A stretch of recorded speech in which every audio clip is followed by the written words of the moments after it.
歡迎嚟到懸疑檔案。1993年1月8號，美國伊利諾州發生咗一單恐怖嘅大屠殺，造成7人死亡。當時因為缺乏人證物證，調查毫無進展，所以呢單案就成為咗懸案。直到2002年，一通報警電話為警方提供咗新線索，佢哋先可以將逍遙法外9年嘅兇手緝拿歸案。案件發生喺一個叫做 Palatine 嘅小鎮度，呢座當年只有4萬人口嘅小鎮，坐落喺芝加哥嘅西北部，只需要半個鐘頭嘅車程就可以到達。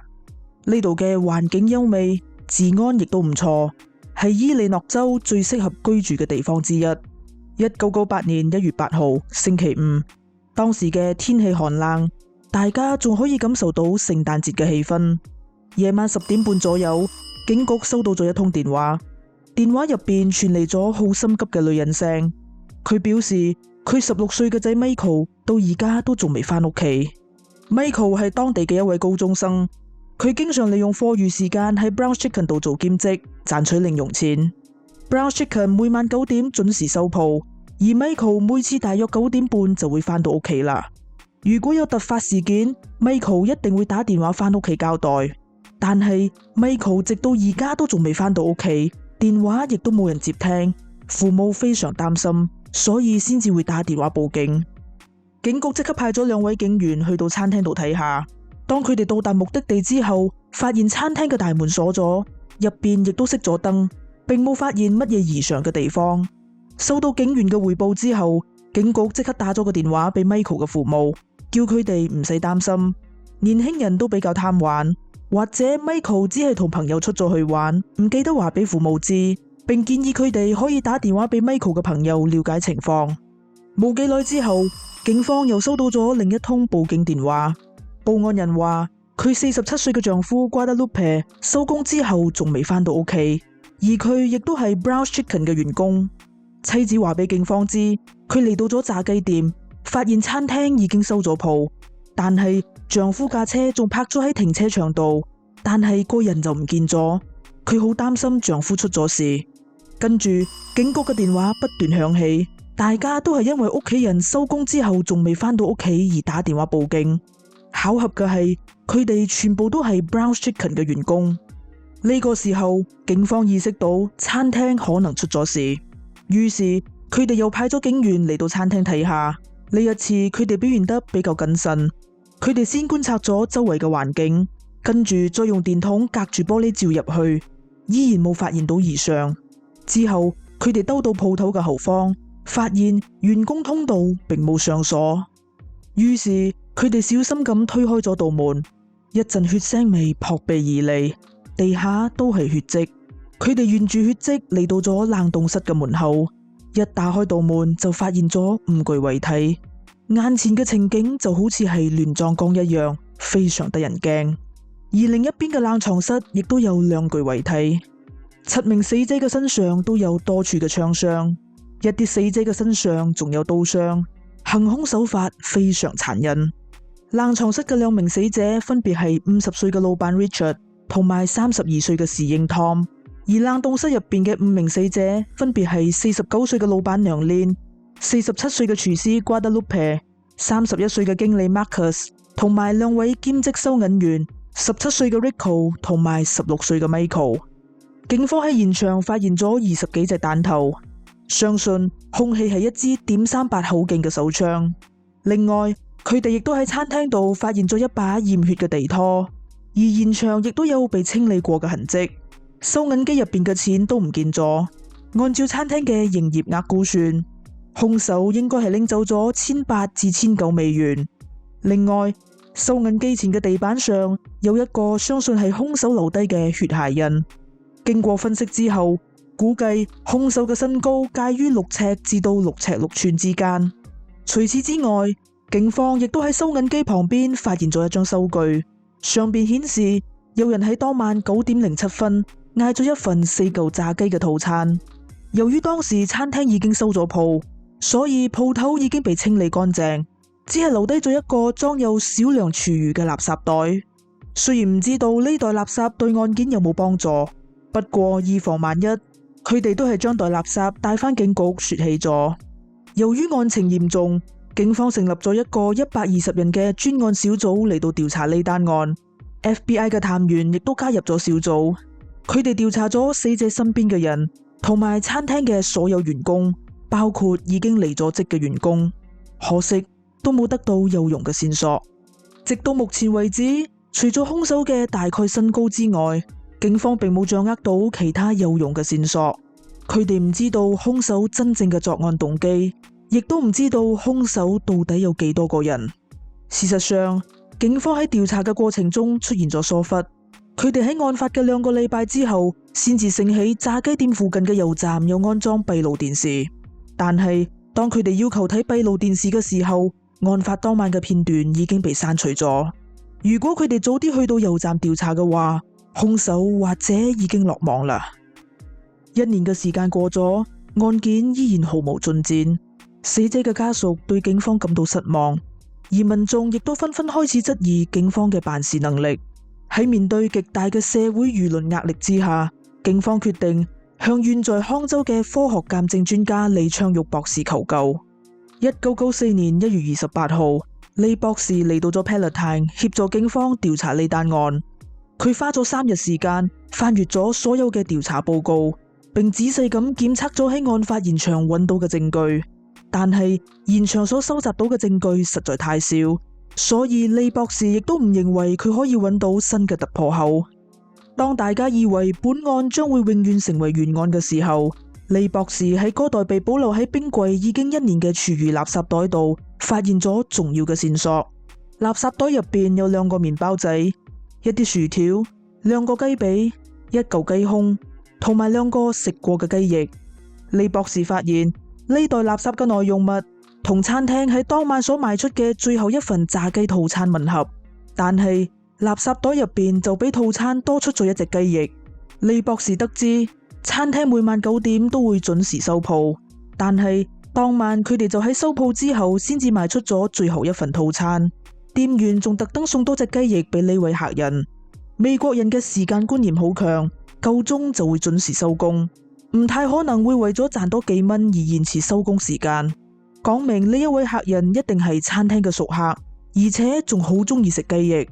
呢個時候，李博士大膽推測，兇手一定係黑人或者係西班牙裔。根據李博士嘅講法，每個種族都有自己獨特嘅飲食習慣。一般嚟講，白人中意食雞胸，亞裔中意食雞髀，而黑人同埋西班牙裔就中意食雞翼。兇手只係食咗店員額外贈送嘅雞翼，其他嘅食物都冇掂過，亦即係話雞骨上好有可能有兇手殘留嘅唾液。於是李博士用咗當時仲算係好新嘅 DNA 技術，成功喺雞骨度採集到少量嘅唾液樣本。喺案發當時嘅1994年，DNA 檢測技術仲唔成熟，加上美國當時仲未成立 CODIS 數據庫，就算採集到 DNA， 亦都冇辦法進行比對。於是李博士建議警方先將 DNA 樣本保存好，等日後 DNA 技術成熟嘅時候再拎出嚟檢測。喺跟住落嚟嘅幾年時間入邊，警方都冇取得任何突破性嘅進展，案件又再次進入咗死胡同。2002年3月，亦即係案件發生嘅9年之後，一位叫做 Anne 嘅女子聯絡咗警方，並同佢哋講咗一個重要嘅線索。佢嘅前男友 James 同埋一個叫做 Juan 嘅男人，就係當年大屠殺嘅罪魁禍首。Anne 表示喺案發嘅第2日，James 曾經打電話叫佢打開電視，當時電視上播放住 Brown Chicken 有7人被殺害嘅新聞。James 好囂張咁同佢講自己就係兇手。冇幾耐之後，James 同 Juan 同佢講咗作案細節，並威脅佢唔准報警，如果唔係佢就會即刻冇命。知道真相之後嘅 Anne 因為驚遭到報復，所以一直都唔敢報警。之後佢同 James 分咗手，但係佢依然帶住呢個秘密，提心吊膽咁生活咗9年時間。直到而家，佢將呢個秘密話咗俾現任男友知。喺現任男友嘅鼓勵之下，佢先至鼓起勇氣報警，將真相講出嚟。一開始，警方對 Anne 嘅講法半信半疑，因為警方喺咁多年以嚟總共收到咗上萬條情報，但係就冇一條情報係有用噶。不過 Anne 喺描述作案過程嘅時候所提到嘅一個細節，即刻就引起咗警方嘅高度重視，因為警方從來都冇對外公開過呢個細節。Anne 表示喺現場發現嘅驗血拖把曾經用嚟清理過嘔吐物。根據 Anne 嘅描述，其中一位受害者喺中槍之後將胃入邊嘅炸薯條嘔咗出嚟，跟住 James 就用地拖捅咗受害者嘅身體，確保佢已經死亡。為咗唔打草驚蛇，警方即刻對呢兩位嫌疑人展開咗秘密調查。佢哋發現 Juan 原來就係 Brown Chicken 嘅前員工，而且仲係西班牙裔。呢一點同李博士嘅推測吻合。事實上 Juan 當年有被警方問過話，最終被排除咗嫌疑，因為佢當年有不在場證據，而幫佢做時間證人嘅就係 Anne。Anne 承認佢當年確實俾咗假口供。當 Juan 收到通知要去到警局協助調查嘅時候，佢就即刻打咗個電話俾 Anne， 並威脅 Anne 幫佢做時間證人。除此之外 Juan 嘅 DNA 亦都同雞骨上嘅 DNA 吻合，證明咗佢就係當晚嘅最後一位客人。2002年5月16號 Juan 同 James 雙雙被逮捕。喺審訊室，兩個人都承認咗罪行，並交代咗作案過程。案發當時Juan 同 James 分別只有19歲同埋21歲，佢哋都係當地嘅古惑仔，有吸毒嘅前科，平時仲中意虐待小動物。1993年1月8號晚，佢哋覺得有啲無聊，想要打劫尋求刺激，所以就將目標鎖定喺 Brown Chicken。 因為 Juan 曾經喺嗰度打過工，佢非常熟悉餐廳嘅環境，亦都知道餐廳冇安裝警報系統，要打劫絕對唔難。Juan 知道餐廳每晚9點都會準時收鋪，所以佢選擇喺最後一刻進入餐廳。呢個時候，餐廳除咗員工之外，已經冇其他嘅顧客啦。佢喺櫃台度嗌咗一份炸雞套餐。餐廳嘅員工因為識得佢，唔單止破例喺收工之後幫佢點餐，仲因為知道佢中意食雞翼而送多咗一隻俾佢。就係咁樣，Juan一邊食住雞翼，一邊等 James 拎埋支槍過嚟。冇幾耐之後 James 進入咗餐廳，佢偷偷地將後門上鎖，跟住佢哋就拎出手槍，準備尋求佢哋所謂嘅刺激。其中一位員工發現咗異常，準備逃跑。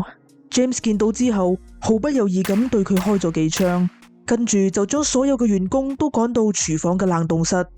之後佢哋就喺嗰度展開咗殘忍嘅大屠殺。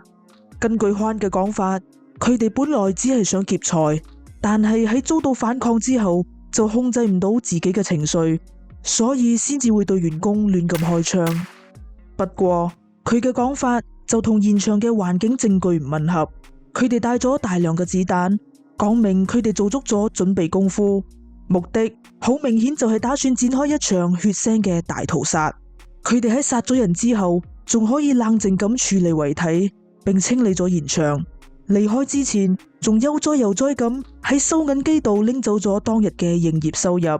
有心理學家分析，Juan同 James 缺乏同理心，佢哋為咗尋求所謂嘅刺激而奪走咗7條無辜嘅生命，同時亦都拆散咗6個幸福嘅家庭。佢哋喺案發之後毫無悔意，甚至仲向其他人炫耀自己嘅所作所為，係典型嘅心理變態。Juan同 James 分別喺2007年同埋2009年被控7項謀殺罪名成立，控方尋求判處死刑，但係2場審訊都有陪審員堅決反對死刑，所以佢哋最終被判終身監禁，不得假釋。案發之後 Brown Chicken 連鎖店嘅生意額下降咗35%，導致芝加哥嘅100間餐廳被迫關閉。命案現場喺2001年4月曾經被改建成洗衣鋪，但係最終都係因為生意慘淡而關門大吉。幾年之後，呢棟建築被拆除，並興建咗而家見到嘅大通銀行。